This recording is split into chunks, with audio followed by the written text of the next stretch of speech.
পড়ালেখার কারণেই তো বিচ্ছেদ টানলো অভিক। এখন তাহিয়া যদি পড়ায় মনোযোগী হয় তবে অভিক কি স্বাভাবিক হবে?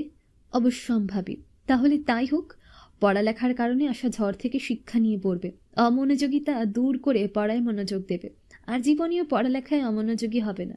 যাই হোক, অভিক যেন ওর থেকে মুখ ফেরাতে না পারে। এই বিরহ সহ্য করার নয়, আবার ডেকে আনারও নয়, চিরতরে নিঃশেষ করার।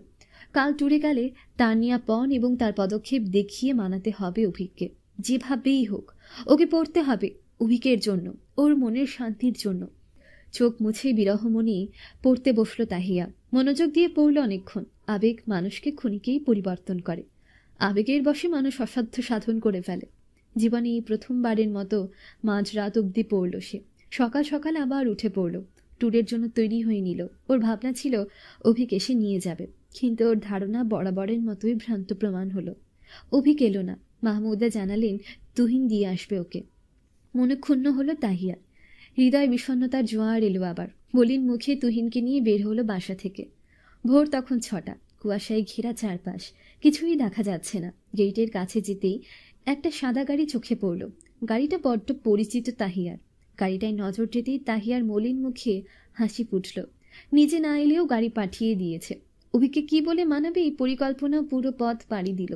কলেজের পার্কিং এড়িল অভিক। গাড়ি কলেজে গিয়ে থামতেই এগিয়ে এলো। তুহিনের সাথে কুশল বিনিময় করল। তাহিয়ার অগোচরে 2-1 বার তাকালো। তাহিয়া টের পেল না। অভিকের দিকে যখন তাকালো তখন অভিকের দৃষ্টি অন্যদিকে।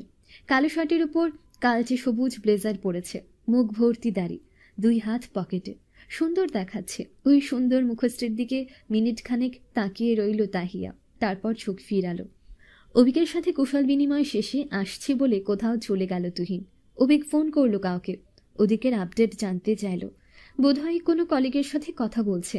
কথা শেষ হওয়ার অপেক্ষায় তাহিয়া অভিকের পাশে দাঁড়িয়ে রইল। মিনিট খানিক বাদেই ফিরে এলো তুহিন।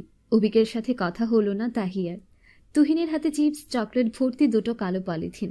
ওগুলো বোনের হাতে দিয়ে বলল, লং জার্নিতে তো এসব ছাইপাশ গেলা তোর প্রধান কাজ। এগুলো ছাড়া তোর যাত্রা শুভ হয় না।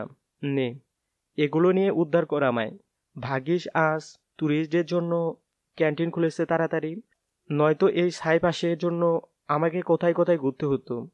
আর তোদের ক্যান্টিনটাও এত দূরে কেন? রিক্সা নিলে 10 টাকা নিত ভাড়া।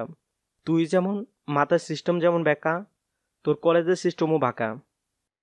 তাহিয়া পলিথিন 2টো হাতে নিয়ে অবাক চোখে তাকালো ভাইয়ের দিকে। তুহিনের কাছ থেকে আশা করেনি এসব। অবিশ্বাস্য সুরে বলল, তুই আমাকে এসব কিনে দিয়েছিস? হজম হচ্ছে না। সূর্য কোন দিকে উঠল আজ? তুহিন তাচ্ছিল্যের সুরে বলল,